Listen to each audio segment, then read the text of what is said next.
confirm it on YouTube. No? Let's see. Says it's live, but oh wait, yeah, it went straight live. All right, cool. So awesome. Let's see.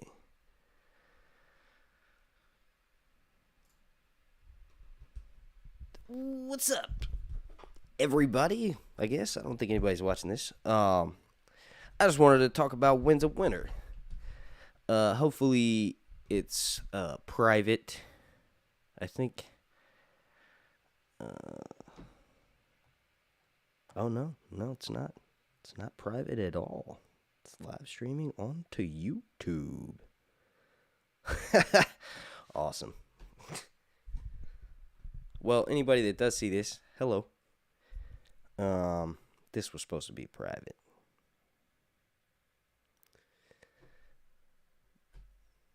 Not private, but unlisted. I'm not sure how that happened. Y'all have a good day. Hope you have a good Saturday. Eventually this video will be out. Yeah. Good morning, Sheldon and T-Mass. Shout out. Like I said, this was supposed to be private. Still learning this software. It's not even software. It's an app on my computer. But I thought I had selected unlisted. Apparently I didn't.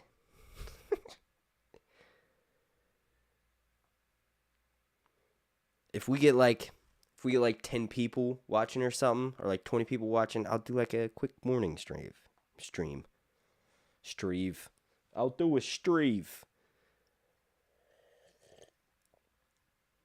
Oh, have a good day. Kelly, Sheldon, T-Mass, Jonathan Woods. Whoops. Yeah, oh shit. 15 people. All right. So if we get 5 more people watching, I'll keep going. Actually, I do need to heat up my coffee though. So let me do that. I'll go heat up my coffee, and then wait, why was the chat not showing on this one?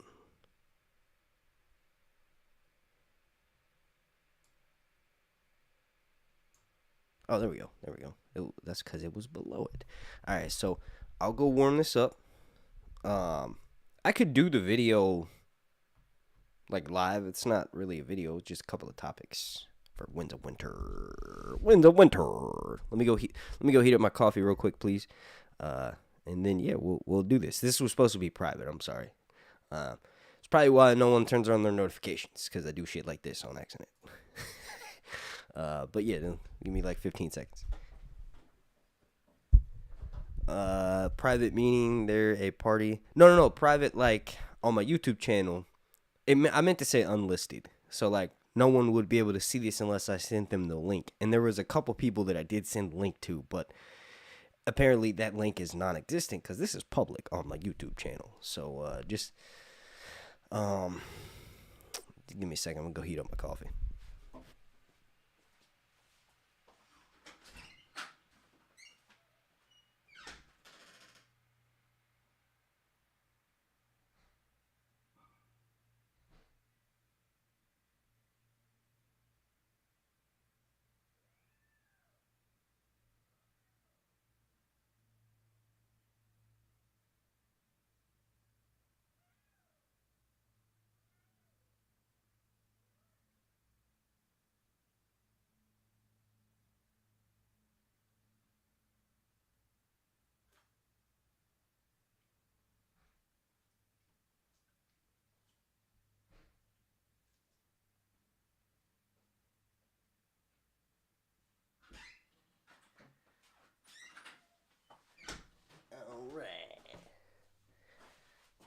Well, we got 20 people here, so I guess we're gonna be doing a little bit of a winter stream. Like, Sir Hunts, what happened to your hat? It's gone, but it's back. Oh yeah, that's not an annoying fucking sound. All right, so Winds of Winter, it's gonna be here at some point. I think a lot of people, myself included, the chat disappeared again? Why does it keep disappearing? This is crazy. Or maybe it's because there's maybe it leaves the messages up for a little bit and then it automatically disappears. I don't know. That's weird. Anyway,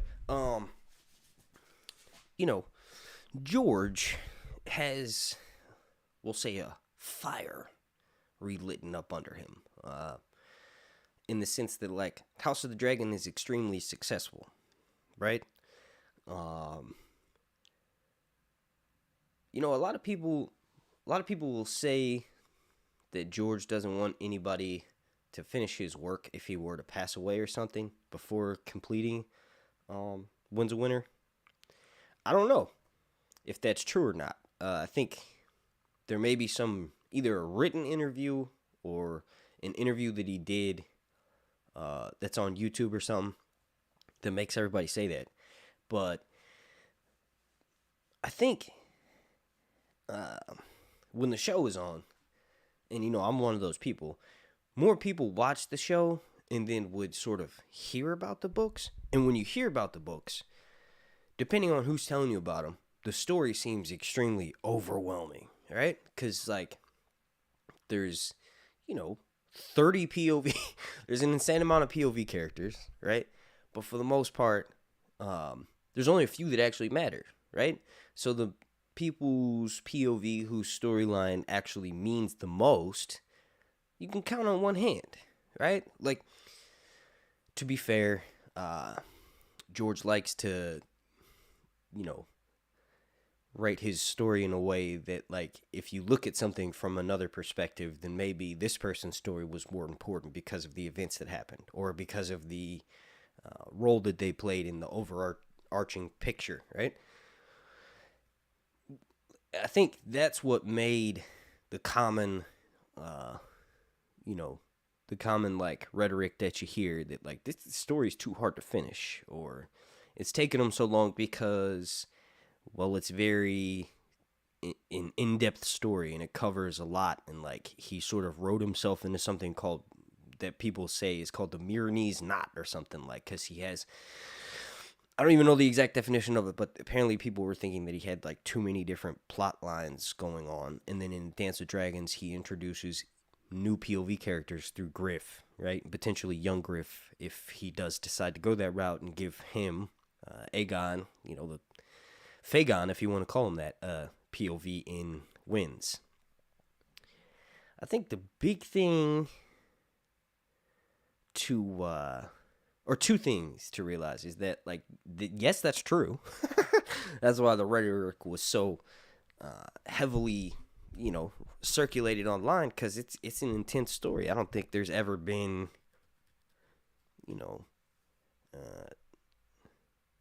there's ever been a story that was this big, but also was as popular as Game of Thrones was. So that put a lot of pressure on George, right? And I think, I've been a sort of a fan of stuff my whole life, right? So I kind of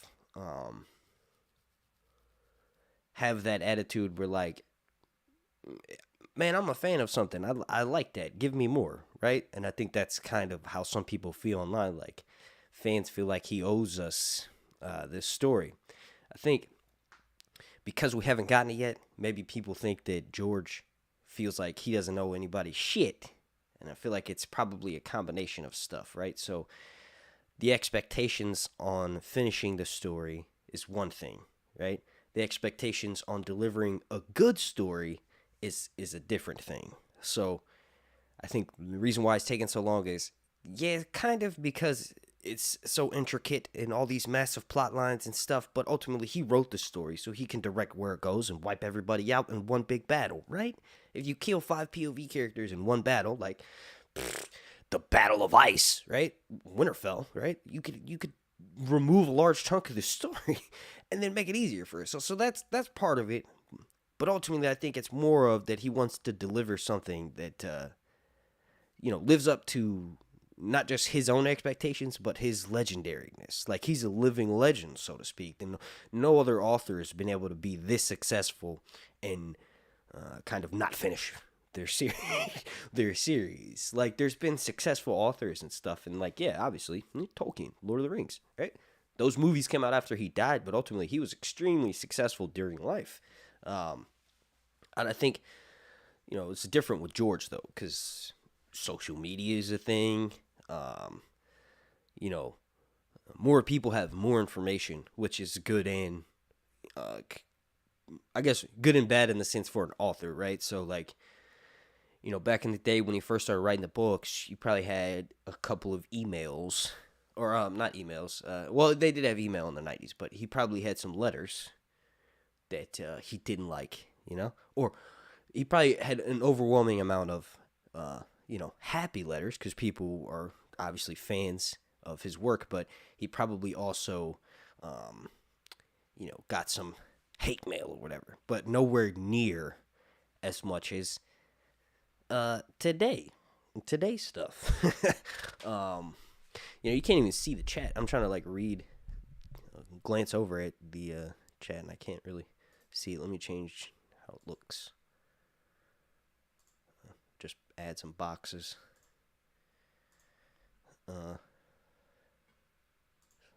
Hopefully that'll help. If it refreshes. I can't see what the letters say because the red is so close to the flame thing. But yeah, having the internet makes it really easy for people to be like, hey man, you suck.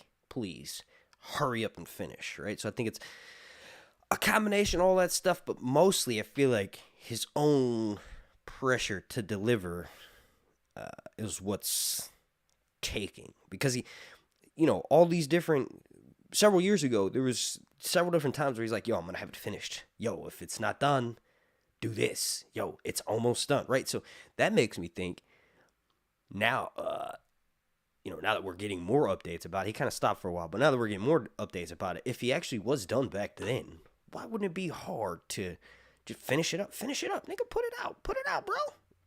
That's not the case. I think he scrapped all of that and rewrote it, right? So, like, it's been long enough for George to have, I go through, like, probably 2 or 3 different, changes, right? Turning over a new leaf, so to speak, in just a few years, right? An author who's, had a tremendous amount of success late in life, so it kind of seems like all of his hard work his whole life built up to when Game of Thrones came out and these books, right? I'm sure he probably feels somewhat like that. I forgot the point I was trying to make. Damn, ain't that a bitch? Don't y'all hate it when that happens? Oh yeah. Being able to put out something that he thinks is good. Yeah, so he's probably his own hardest critic, right? Let's do this. Winds of Winter, if I had to guess, for release date, right?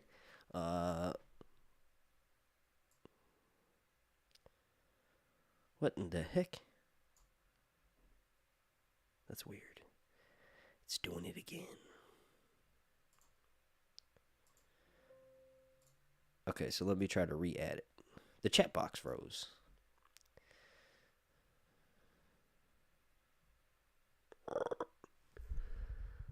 Where in the hell is it? Oh, there it is.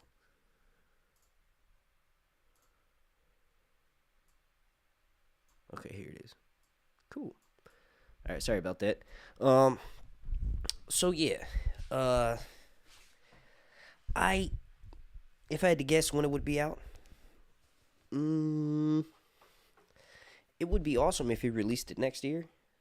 I think you feel like a damn fool saying this because I was saying this before House of the Dragon came out. I feel like all these updates that we've been getting means he's making a crazy amount of progress, right?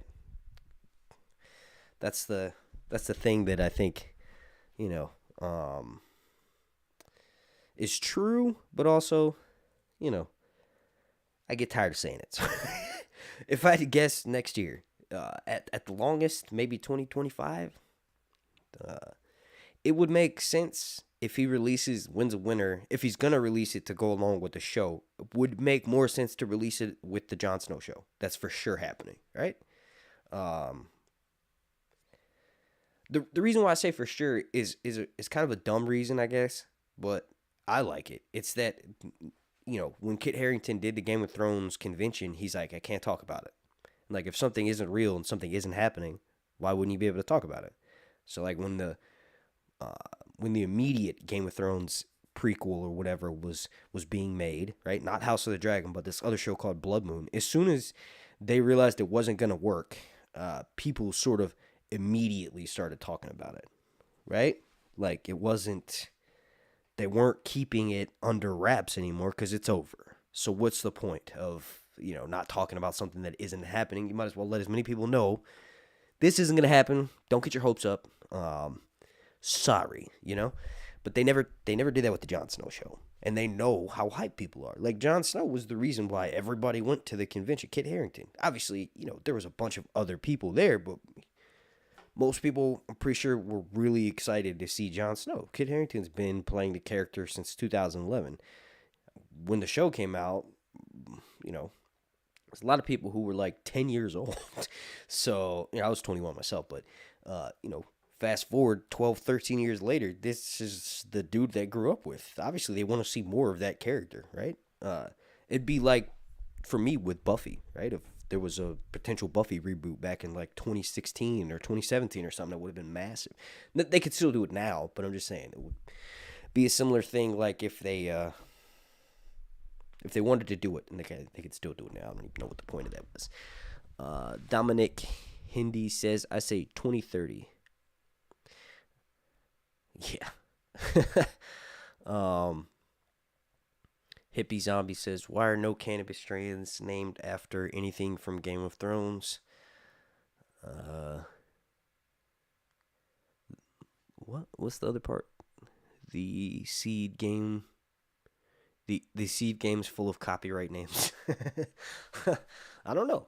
I'm sure there are. There's probably, how there's like 1,000 different names for weed. There's probably several that are named directly for bud. You just, don't know that, like, it probably is a different name in another state, but I'm sure there's some Game of Thrones fans that grow weed that are like, hey, this is the Jon Snow,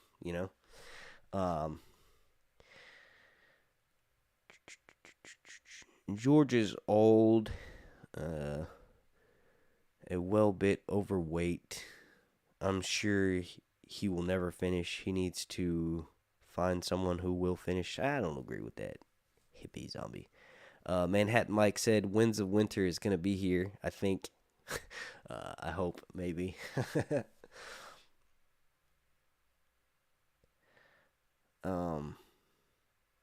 Crystal Mixon says, okay, I know this is crazy. I promise if you listen to Winterborn from Crux Shadows, it's the perfect soundtrack. Someone just needs to edit. You've told me that before. I think I did listen to it. And I kind of agree.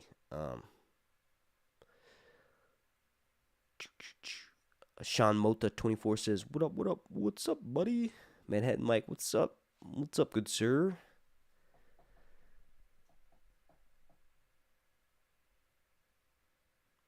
Kolnitsky says, yo, what's up, man?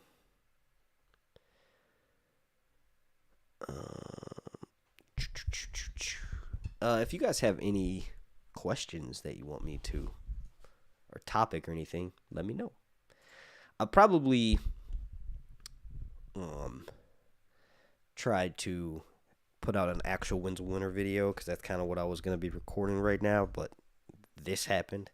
I think one of the biggest things that's going to happen when Winds of Winter does come out is, like, it's going to reignite the entirety of the fandom. Because, like, obviously, House of the Dragon ignited it. Like, I saw that on my channel. I started getting a bunch of views again.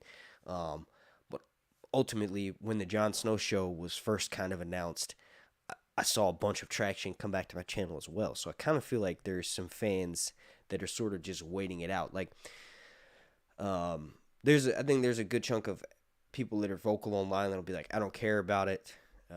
It's been too long. I gave the dude my money. I gave him my time. I invested years in the series, and he never completed it. He's never going to. Like, there's people that say that. Those will probably be the first people that buy the book when it comes out. But ultimately, I think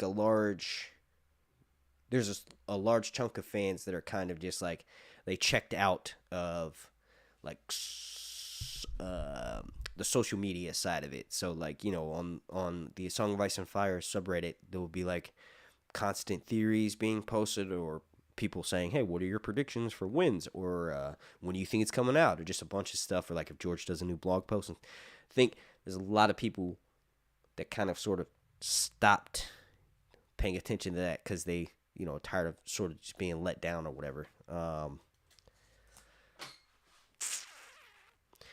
Dominic Hine says, when do you think we will see the Jon Snow show out? It would be cool if they put it out this year, but that's not going to happen. If I had to guess, I think the reason why it got like delayed, or there were no like announcements made on the progress of it, of like if they're actually going to be green lighting it or proceeding forward with it, is because Kit has a baby coming. Like, he announced that, not at the Game of Thrones convention in December, but he announced it, I think, like a few months ago on like Jimmy Fallon or something. So that's probably the reason why there hasn't been like that, along with, you know, the fact that they're still trying to figure out. They're probably trying to get back Emilia Clarke, and they want to make sure she has enough money or whatever. Or maybe they're still trying to work out contracts and stuff, and like, there's a bunch of things. Like, you know, George famously talks about shows being stuck in production as like a production hell kind of thing. So you don't really know when you're going to get out of it, but ultimately when you're in it, anything can kind of happen. But the most common thing that happens is playing something called the waiting game, right? So you kind of have to wait and see. If I had to guess, I would say it'd be nice to have it out next year, but I don't know if that's possible. They'd have to obviously film this year, so they would have to start potentially filming, I guess, in the off season from House of the Dragon. I think House of the Dragon is going to be filming from like April to October or something. Probably take as much time as possible. But if I had to guess, they'd probably be done around November, like the start of the holiday season. I would think it wouldn't take that long to film, because I think like COVID obviously made the first season take an extremely long time to film. But I don't know how many of those precautions are still in effect. I feel like season 2 shouldn't have taken as long as season 1, because you're not like setting up, the show, but also it's kind of straightforward from here, right? Like, George has the entirety of the story mapped out, so it'll be easier on the writers, because the writers know all the major notes they have to hit. They kind of just have to fill in the blanks, right? Obviously, they need to go above and beyond the source material, but don't think going above and beyond the source material means changing it, because that's stupid, right? I think Ryan Condal knows that. Like, no. You enhance the source material by staying as true as possible to it, and then also what he did in season 1 was shoot ideas towards the author, the creator of this series, and then get the green light from him. I feel like if George was the head showrunner and writer for, like, basically if he was either in Ryan's position or had the same like amount of title, I guess, with it, the show would never fail. The reason being is because if you want to change it for modern TV, that's a really dumb thing to even do, because it was just Fire and Blood came out in 2018, so it's like, how much more modern do you want it to be written a few weeks ago? Like, obviously all of the points, the story notes, the the way the characters progress is pretty modern in that sense. But I keep forgetting what points I'm trying to make. I'm just talking. I'm just bullshitting. With y'all. Chat, help me out.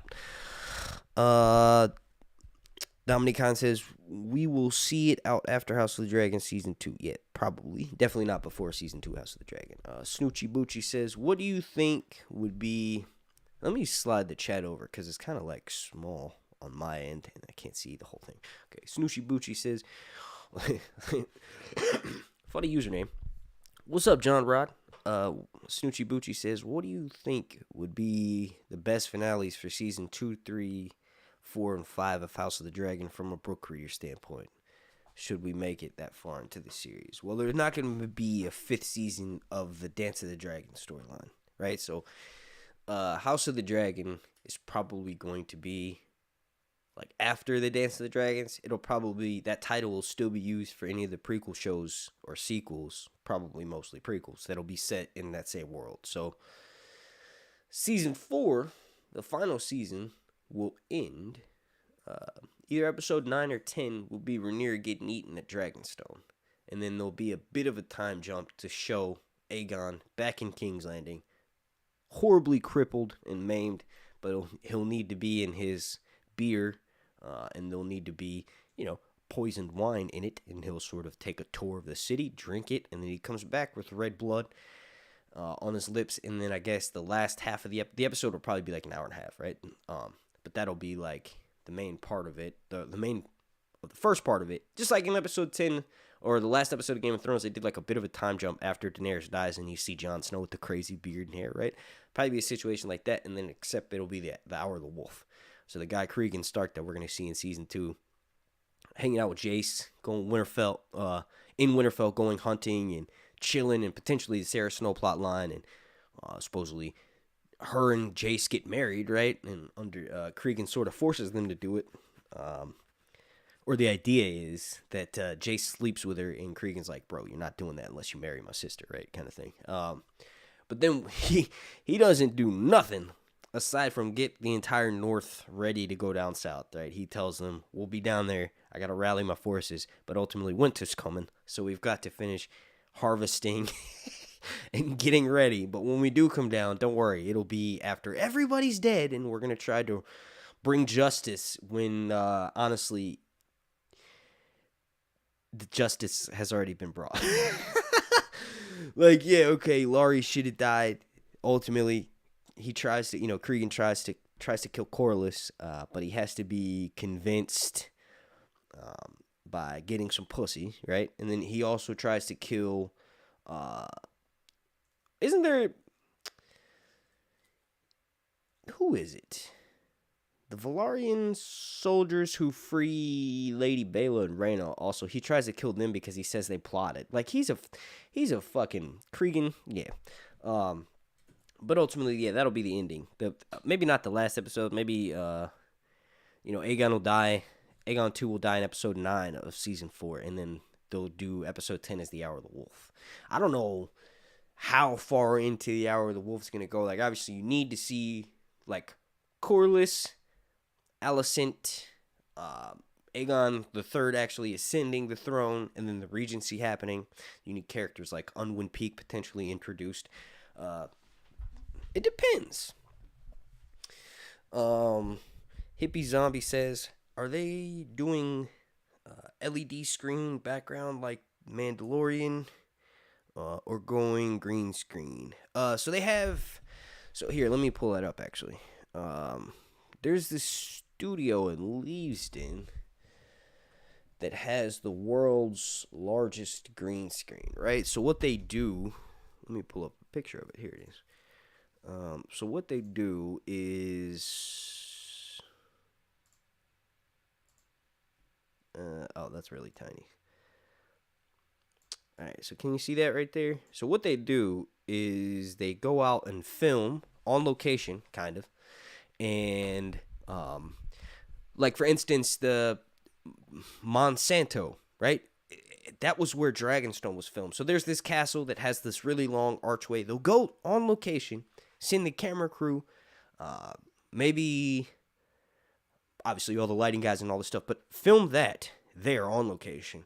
Bring back that footage to this massive green screen right here, and then they sort of can close it off, and the actor feels like they're there, right? So there's never been technology like this before on this scale. Like, obviously, the Mandalorian technology is what Disney made public for other studios to buy and use, but this sort of massive green screen, this studio at Leavesden, there's never really been anything like this on this scale. So when when I say stuff like I feel like it should not take as long, I guess, because they get to do stuff like this, or maybe when why didn't there we go.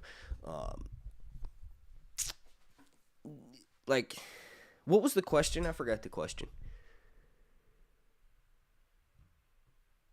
Hippie Zombie. Are they doing LED screen background like Mandalorian or going green screen? So yeah, it's the LED in the sense that like all those screens that I just showed are tiny little LED monitors, and they project the image on screen. So like, for instance, if a really famous scene for Game of Thrones, Jon Snow and Daenerys flying on their dragons, right? So Jon Snow and Daenerys would jump on these rigs that moved like mechanical bulls.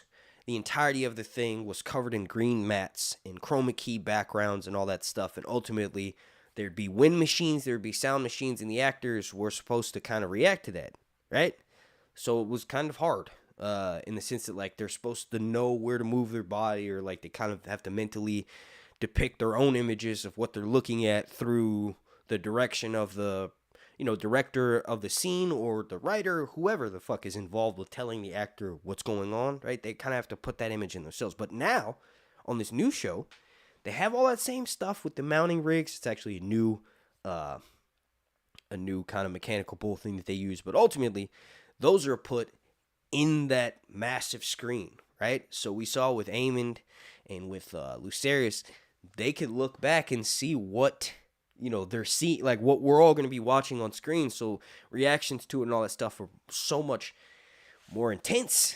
The actor who plays Aemond, when he does the face, obviously, Ewan Mitchell, when he makes the faces, like after Arax and Lucerys are chomped, it's a genuine terrifying reaction, like he doesn't realize the power that he thought he controlled, but totally doesn't. Scared the shit out of him. So scenes like that are awesome and shouldn't take as long as they did with the Game of Thrones stuff. So like, remember with Game of Thrones season 8, it took a year and a half for the fucking thing to air. It was just insane. It took longer and longer. So like season 5 to 6 was like 9 months or something, right? And season 6 to 7 was like a year, and season 7 to 8 was pretty long. It was nuts. It was the longest ever. So potentially, it shouldn't take as long. But then also you got to realize that there was never a dragon battle, like something like the Battle of the Gullet, right? Ultimately, that was never even in the picture for the Game of Thrones show. There just wasn't enough dragons. There was only Daenerys with dragons to begin with. So if they had wanted to do that, where like Jon claims Rhaegal and then sort of declares for the North because Daenerys wants to go and take King's Landing, and like if they wanted to have Jon Snow and Daenerys face off that way, that was never. It would have never been as intense as the Battle of the Gullet, which is the most insane dragon battle in history in Song of Ice and Fire. There's a possibility that, or not a possibility, I think we could say that it won't take any longer than the final seasons of Game of Thrones. So like we could say that like for House of the Dragon season 2, like they're starting now, right? They're doing rehearsals. Technically it's already in pre-production or whatever, or production, right? Filming starts April 12th. And then, like I said, probably from April to at the latest December. That's 8 months. And then you got post-production that probably starts immediately, like post-production. So like when they film a scene and they know that this is going to be the final version of it or whatever, or enough of an episode is filmed, they can start working on it almost immediately. It's not the same people that, to be fair, I don't exactly know enough about film to say like the guys that are out there filming it are also the same ones that are, in the studio editing it. But I would assume the CGI people are not the same as the camera crew. So post-production and all that stuff that has to happen where, scenes have to be rendered, that probably starts immediately. Actually, I think that is kind of how it goes, because I remember when the show was like done, but they were still finalizing all of the CGI and finishing shit like that, like cutting down run times or whatever, or making sure all the edits are done. George had seen in a really early version of the series where the post CGI stuff was not done yet, and it was still like green screened and all that stuff. So once again, don't know what point I'm trying to make. Sheldon says, I'm not looking forward to Rhaenyra being eaten. Just saying. Me neither, but I am looking forward to the events that sort of lead up to that, because it's intense. We have the amazing moment where Rhaenyra dons black plate and mail, flies across the narrow sea, and takes King's Landing with dragons wheeling across the sky. Right? That's badass. Ultimately, it'll be like a good version of Cersei on the Iron Throne. So I used to root for Cersei in the TV show, but I felt guilty about it, right? I don't know why I want to compare her to Cersei. I mean, it's not the same person, ultimately. I just don't know enough about Rhaenyra's character. No one does, because we don't have enough information. All the information that we know about how she was and what she thought during this time is from other people. Maesters. Some of those maesters didn't really fuck with her that much, so it's all very biased. Whereas Cersei, reading the books, I know exactly how Cersei's brain works and stuff, and because I guess I know that character so well, or I feel like I do, it's easy to, you have another. Well, I think George did it that way intentionally. You have another queen who, Rhaenyra is a certain way until she starts losing her children. Then when she starts losing her children, she starts not giving a fuck, right? It's kind of that way with Cersei, except for Cersei just doesn't give a fuck from the beginning. And then when she loses her kids, everybody says she loves her kids and stuff, but the relationship that she has with Tom in A Feast for Crows is not. I think it's more of someone who's annoyed. She's annoyed by Tommen. She's mad that he's crying at her father's funeral. She's mad that he's a kid. She literally compares him to Joffrey. She's like, Joffrey wouldn't have fucking cried. Joffrey wouldn't have fucking wanted to play with cats. Joffrey would have stabbed the cats. Fucking cats. That's. Yeah, I don't know. So Rhaenyra's not like Cersei in that sense. She's an actual decent human being, but you'll get to see this transformation over time, and she eventually does become like all the other people that exist as rulers in Westeros. Aside from the good ones, like Aegon the Conqueror himself. He was the best ruler. And then you also have people like Maegor the Cruel. Maegor the Cruel was one of the best rulers of Westeros. He was just misunderstood. Just kidding. And then on a serious note, like Jaehaerys, right? So Jaehaerys was known as this really good dude, but ultimately the quarrels that he has with his wife, those time periods, he made some shittier decisions because he wasn't like a whole person. It's kind of what's going to happen to Rhaenyra. It's like every time she loses a son or someone close to her, pretty much children, right? She becomes less and less of who she was in the beginning and more of like someone who by the end is too foolish to see the signs on the wall.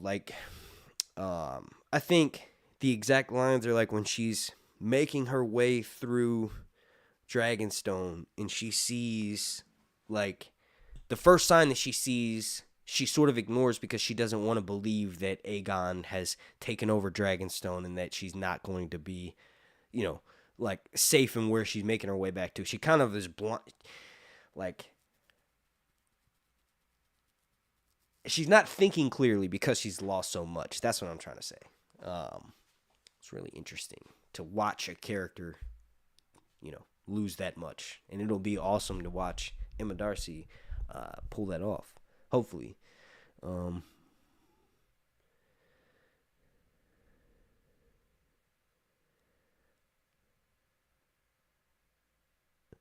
Sean Mota said, I grew some purple and called it Essence of Nightshade. You should have called it Shade of the Evening.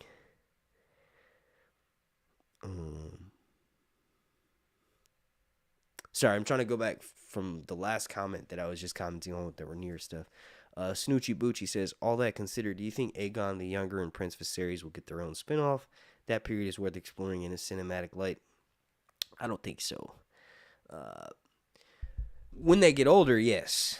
But the Regency of Aegon III, it would be cool to see characters like Sanduk the Shadow and Lara Rogaire and all that stuff, and how the Rogaire Bank becomes like this really powerful. That's just not, in the big scale of things, that's not worth showing on screen. You got to have like the Blackfire Rebellions and like the end.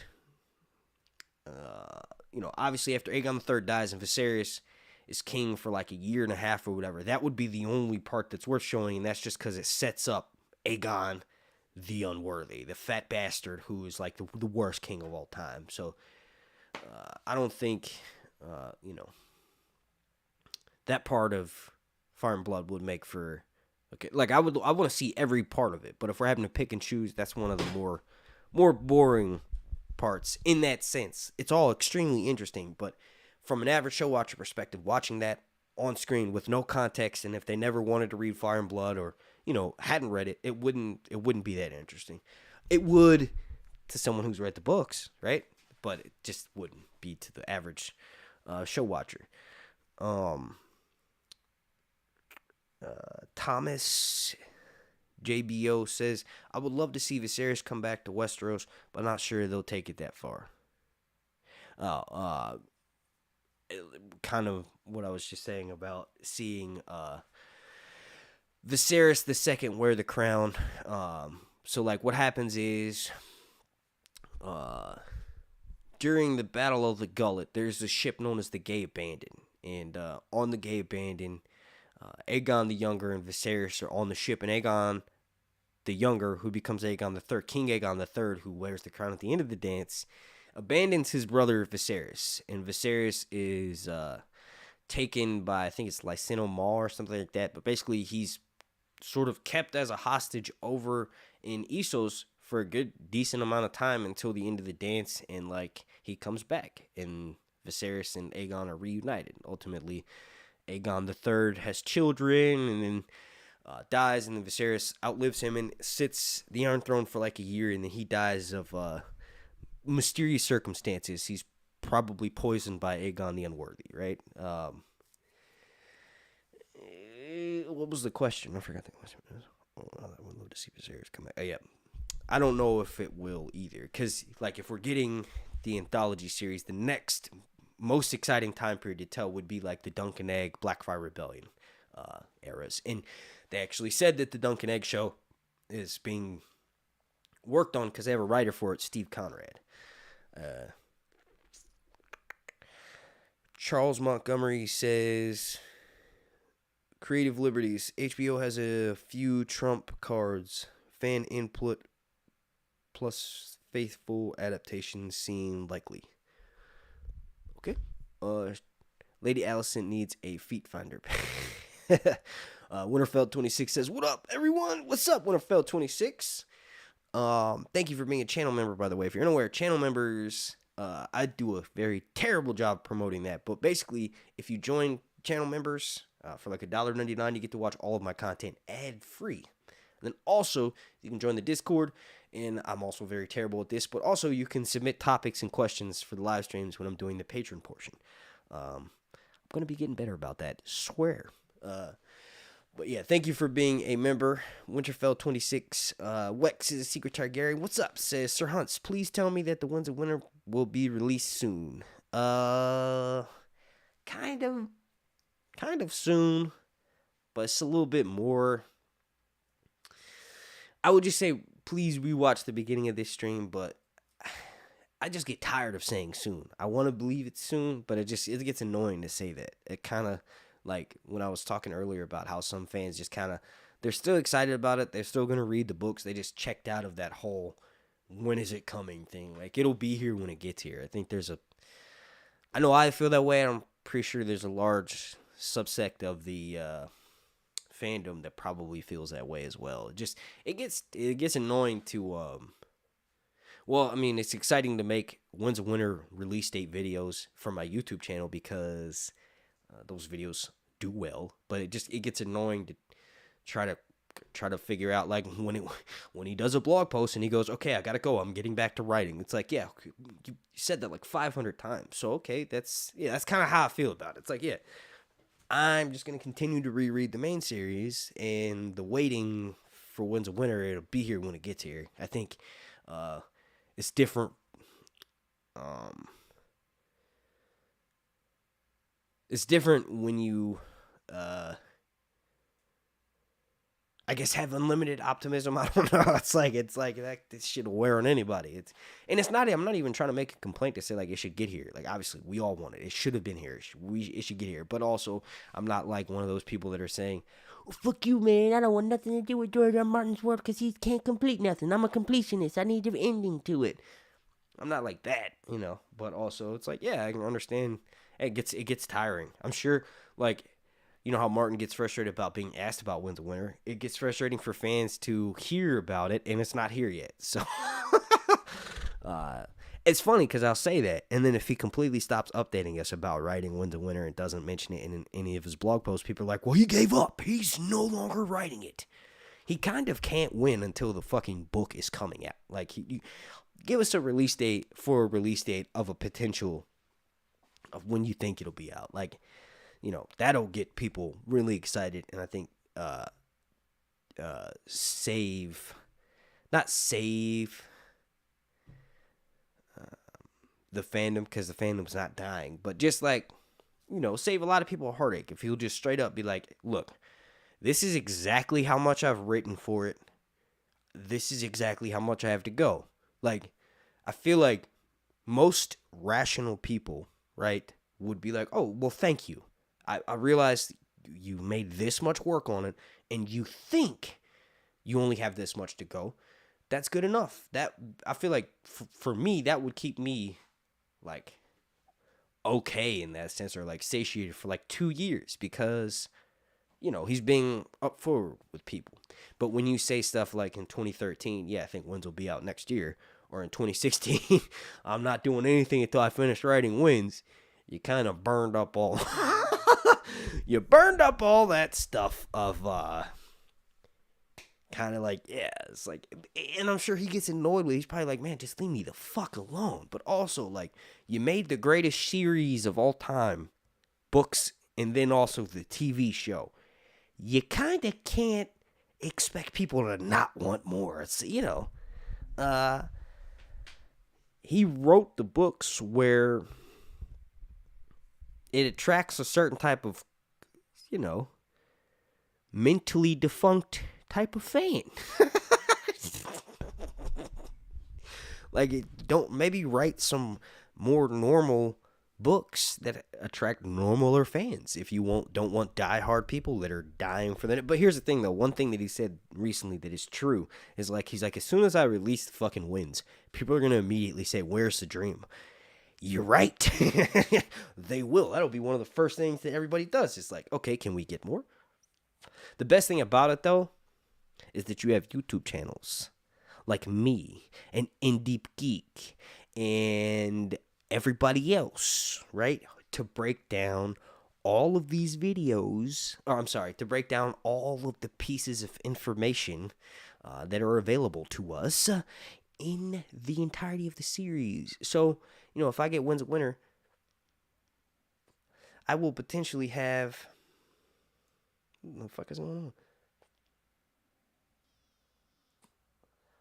Oh, it's all empty. I gotta refill it. I will potentially have material for videos for like 55 days. 55 days.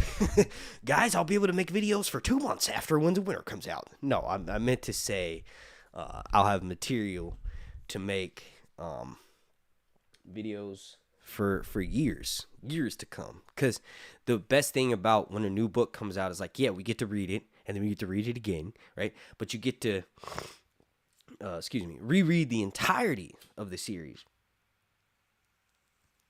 Like, you get to reread the whole fucking thing. And then you get to that book. And then you get, like, the conclusion of certain things. Right? So certain plots and storylines. Like, I'm going to go out on a limb here, but I feel like everybody and their mother wants to know. Excuse my coughing. There's a lot of pet dander in this room. I'm allergic to pet dander, so if you randomly see me cough, it is because of the pet dander. Sounds just retarded. I am very stupid. But yeah, so damn, what was I talking about?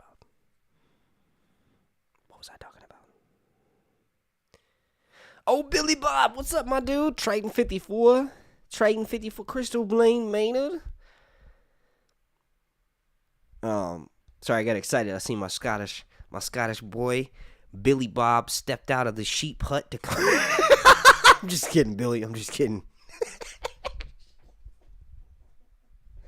What's got them Scottish lads up there with the sheep? I'm just kidding.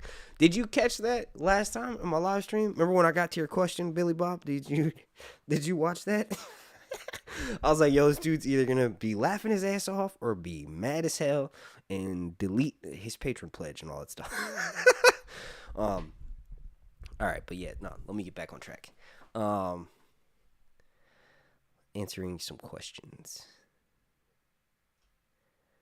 Okay, so we'll go to Wex as a secret Targaryen. Oh, wait, already did that one. Will the Winter be released soon?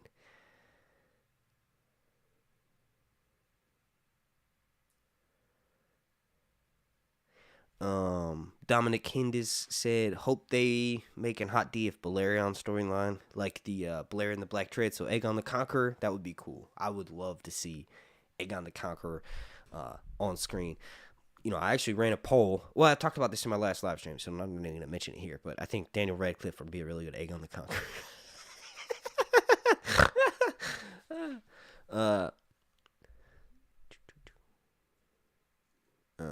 Crystal Blaine Maynard said, I would feel the same as her if I lost one of my kids out for blood. Exactly. Sean Mota said, did Varys get any of his letters about Jon out? Interesting. That's interesting. So in the final season of Game of Thrones, the whole reason why Varys was burned was because he was telling everybody Jon Snow is more legitimate than Daenerys. And Daenerys was like, what? You fucking want to eat the flames, you said? Okay. I don't know if it would matter at that point because Daenerys is dead. So anybody who got the letters, like most of the Seven Kingdoms, probably everybody at the council knew Jon Snow's lineage. And they were like, yeah, but you're going north of the wall. So it kind of didn't matter in the end. It's like, if he did get the letters out, that would be probable cause for the Northmen from the books to usurp Sansa. They wouldn't follow. Northmen from the would not follow Sansa. They would follow Sansa if her husband was an Umber or someone from the north that had like a Karstark that has a connection to House Stark. Like they wouldn't just she wouldn't be able to rule by herself and sit like she wouldn't be named Queen of the North. That's never been done. The Northmen are savage, hairy people, right? You think all Northmen are like Jon Snow and Ned? No. Roose Bolton knows enough about human skin to know that if Ramsay were to make a pair of boots, well, that was a gnarly fart. I hope you guys didn't hear that. That was crazy. I might have doo-dooed my pants. Just kidding. Just kidding. But if Roose Bolton knows enough about Barbary Dustin's skin would make a poor pair of boots, he's probably done some sick shit. Northmen would hang entrails in the trees of the old gods to do sacrifices. Roose still practiced first right. He mentions there's a few other houses that do it too, but they will freaking not admit it, right? Like the Umbers, they still participate in the first right. Like, For instance, now this isn't really that fair. Uh-oh. The live stream will be ending very soon.